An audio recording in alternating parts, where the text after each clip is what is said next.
Tuhan bersamamu.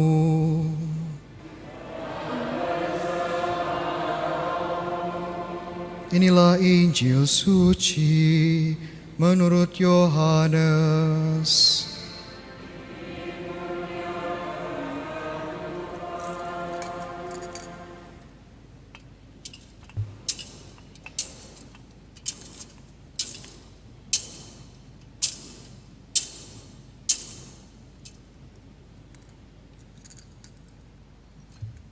Pada perjamuan malam terakhir, Yesus berkata kepada murid-muridnya, "Jika kamu mengasihi aku, kamu akan menuruti perintah-perintahku. Aku akan meminta kepada Bapa, dan Ia akan memberikan kepadamu seorang penolong yang lain, supaya Ia menyertai kamu selama-lamanya. Jika seseorang mengasihi aku, ia akan menuruti firman-Ku. Bapakku akan mengasihi dia. Kami akan datang kepadanya dan tinggal bersama-sama dengan dia. Siapa saja yang tidak mengasihi aku, ia tidak menuruti firman-Ku. Dan firman yang kamu dengar itu bukan dari aku, melainkan dari Bapa yang mengutus aku. Semuanya itu aku katakan kepada kamu, selagi aku berada bersama-sama dengan kamu. Tetapi penolong, yaitu Roh Kudus, yang akan diutus oleh Bapa dalam namaku, dialah yang akan mengajarkan segala sesuatu kepadamu, dan akan mengingatkan kamu tentang semua yang telah aku katakan kepadamu." Demikianlah sabda Tuhan.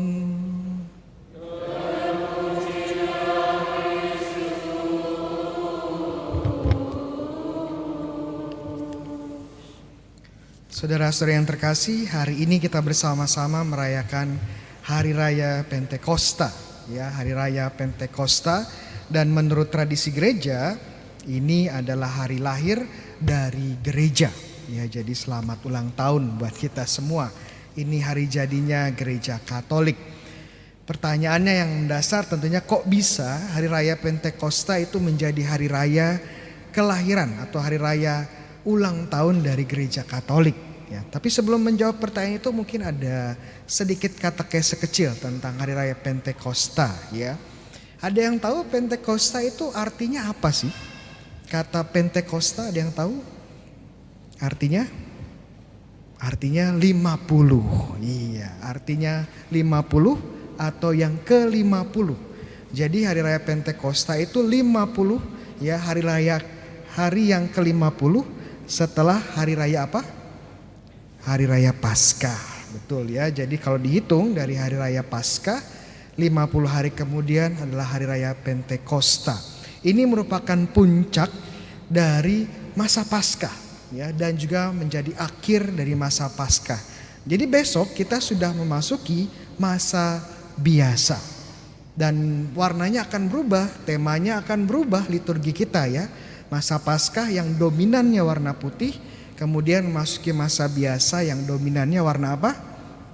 Warna hijau, ya, bukan warna pink, ya, warna hijau, ya. Nanti juga kita tidak akan melihat lagi seperti lilin Paskah, tidak akan ada lagi, ya, akan disembunyikan. Kemudian kita tidak lagi berdoa Ratu Surgawi, tetapi kita akan berdoa apa? Angelus atau malaikat Tuhan, iya. Jadi itu beberapa hal yang terjadi, ya, berakhirnya masa Paskah. Pertanyaan berikutnya, kenapa sih kok yang dipakai itu angka 50, ya? Kenapa enggak angka-angka penting lainnya yang ada di kitab suci seperti angka 7, ya? Angka 7 kan angka perjanjian di kitab suci, atau angka 40, ya. Ini angka transisi. Atau angka penting lainnya angka 10, ya, 10 perintah Allah. Kenapa enggak angka-angka ini yang dipakai? Kenapa 50? Kenapa enggak angka cantik lainnya yang dipakai? Contohnya angka 21, ya. Kenapa angka 21 cantik? Iya, betul, karena itu tanggal lahirnya Romo Bayu, betul sekali, ya. Tanggal cantik, ya. Oke, jawabannya sebenarnya ada hubungannya dengan angka 7 juga. 7 kali 7 berapa? 49. Wah, pinter ya. 49 setelah hari ke-49, hari ke-50. Dan kalau kita kembali ke perjanjian lama, Pentakosta itu juga disebut sebagai hari raya 7 minggu. 7 kali 7 hari, 49, dan hari berikutnya hari ke-50. Jadi kita lihat ya kenapa 50 dan signifikansinya atau pentingnya hari raya Pentakosta. Tapi kita kembali kepada pertanyaan awal kita. Kenapa sih hari raya Pentakosta itu sering disebut sebagai hari jadinya, hari lahirnya gereja Katolik? Jawabannya karena Roh Kudus. Karena Roh Kudus.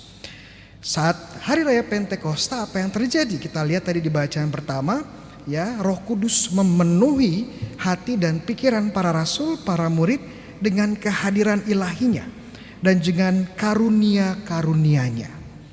Kadangkala kalau kita berbicara tentang hari raya Pentakosta, membaca Kisah Para Rasul bab 2, mukjizat yang terjadi yang kita bayangkan adalah para rasul ini berbicara dalam bahasa-bahasa yang lain. Ya betul, itu adalah mukjizat yang terjadi. Namun sebelum mukjizat itu terjadi, ada mukjizat yang terjadi terlebih dahulu. Ada karunia-karunia lain yang diberikan Roh Kudus sebelum karunia bahasa. Loh, apa itu, Romo? Yang pertama diberikan oleh Roh Kudus sebelum mukjizat bahasa adalah karunia iman dan juga karunia keberanian dalam mewartakan iman. Mereka percaya karena sekarang mereka percaya Yesus sungguh Allah, sungguh manusia, sungguh penyelamat mereka, dan tidak hanya percaya, mereka juga berani untuk mewartakan. Dan mukjizat yang ketiga, ini baru nomor 3, adalah mewartakan dengan bahasa-bahasa lain. Kenapa bilang seperti itu, Romo? Kalau kita mundur sedikit apa yang terjadi di antara para rasul, kita akan melihat bahwa sebenarnya para rasul, para murid ini punya ekspektasi yang tinggi kepada Yesus, sang guru. Wah, ini sang Mesias. Wah, ini akan menjadi raja kita. Tahu-tahu tiba-tiba saja dengan konspirasi yang kotor, Yesus ditangkap, diadili, dan kemudian disiksa, disalib, dan wafat. Dan kita lihat apa yang terjadi di antara para murid setelah Yesus ditangkap, disalibkan, dan wafat. Murid terpecah. Murid lari terbirit-birit. Murid-murid akhirnya habis. Ada yang mengkhianati Yesus, ada yang menyangkal Yesus, ada yang lari, ada yang sembunyi. Jadi kita lihat bagaimana komunitas para murid Yesus di hadapan kematian Yesus itu mengalami disintegrasi, bubar, buyar, ambiar. Itu bahasa kerennya ya. Dan bahkan setelah Yesus bangkit pun para murid tetap saja ketakutan dan bingung. Selalu ada pertanyaan kira-kira kalau Tuhan Yesus nanti naik ke surga dan meninggalkan kita masa depannya seperti apa ya? Kira-kira nanti kalau kita dikejar-kejar oleh otoritas Yunani atau Romawi bagaimana ya? Jadi walaupun Tuhan Yesus bangkit pun mereka sepertinya masih ketakutan. Masih sembunyi-sembunyi. Masih tidak berani mewartakan kebenaran Injil. Namun kita lihat setelah Pentakosta mereka berubah. Mungkin kayak kasih contoh kecil Simon Petrus. Simon Petrus ini murid yang impulsif ya. Impulsif itu apa, Romo? Impulsif itu ngomong dulu baru mikir kemudian. Mungkin banyak dari kita seperti Petrus ya. Ngomong duluan, mikir kemudian. Tidak hanya impulsif, Petrus ini beraninya keroyokan. Kalau ada orang banyak pendukungnya, dia berani bilang, saya berani mati untuk Yesus. Saya akan berkorban untuk Yesus. Tapi kalau semuanya sudah tidak ada dan nyawanya terancam, Petrus menciut, menjadi pengecut. Bahkan saat untuk dalam ketakutan dan menyelamatkan diri, dia menyangkal gurunya. Tidak hanya sekali, tidak hanya 2 kali, bahkan sampai 3 kali. Kurang apa? Ya. Namun kita lihat setelah hari raya Pentakosta, setelah menerima Roh Kudus, Petrus berubah menjadi pribadi yang baru. Bagaimana dia dengan berani mewartakan Injil pada hari raya Pentakosta.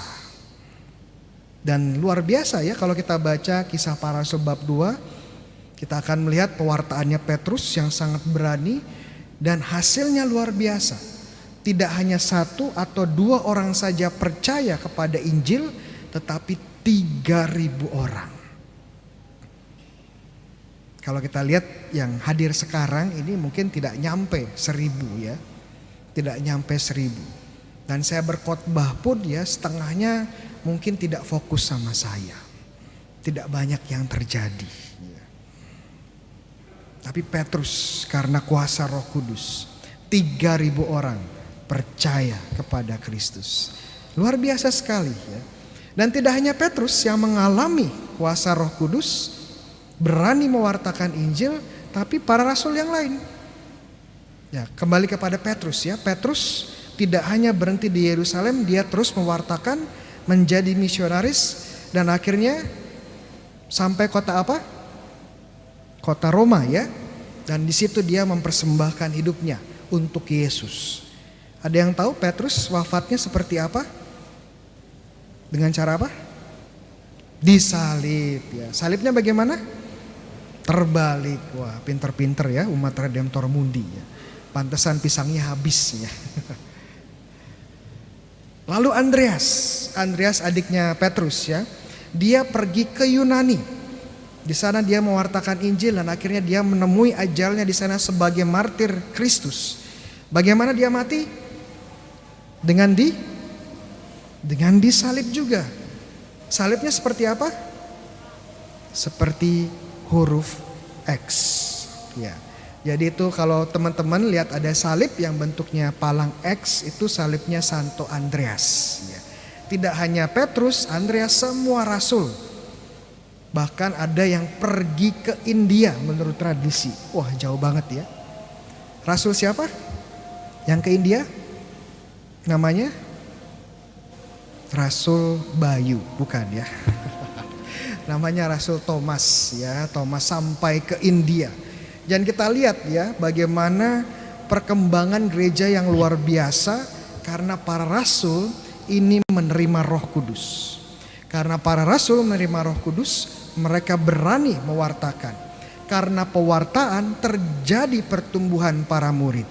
Karena terjadi pertumbuhan kita memiliki gereja. Jadi kita lihat ya, ada Roh Kudus, ada gereja.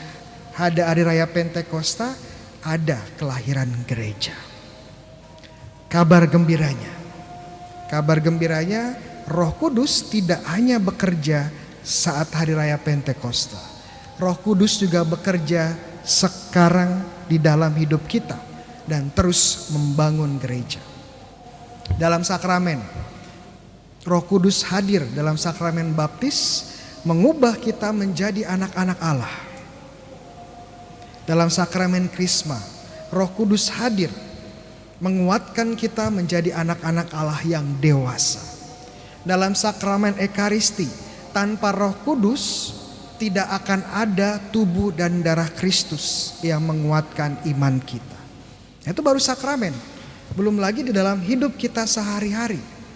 Kalau kita bisa setia pada pasangan kita, pasangan hidup kita, ya suami kita atau istri kita. Padahal ya tidak selalu istri itu cantik, tidak selalu suami itu ganteng ya. Tidak selalu istri itu selalu menyenangkan, tidak selalu suami itu selalu memberikan cuan. Iya, enggak ya. Tapi kenapa kita bisa setia walaupun sangat sulit untuk setia? Itu karena Roh Kudus. Kenapa kita berani memberikan dan mengorbankan diri kepada anak-anak kita? Itu karena Roh Kudus. Kenapa kita bisa mengampuni seseorang walaupun orang ini sudah menyakiti hati kita ya, dan bahkan kalau ketemu pengen nyekek sampai mati ya. Kenapa kok bisa mengampuni?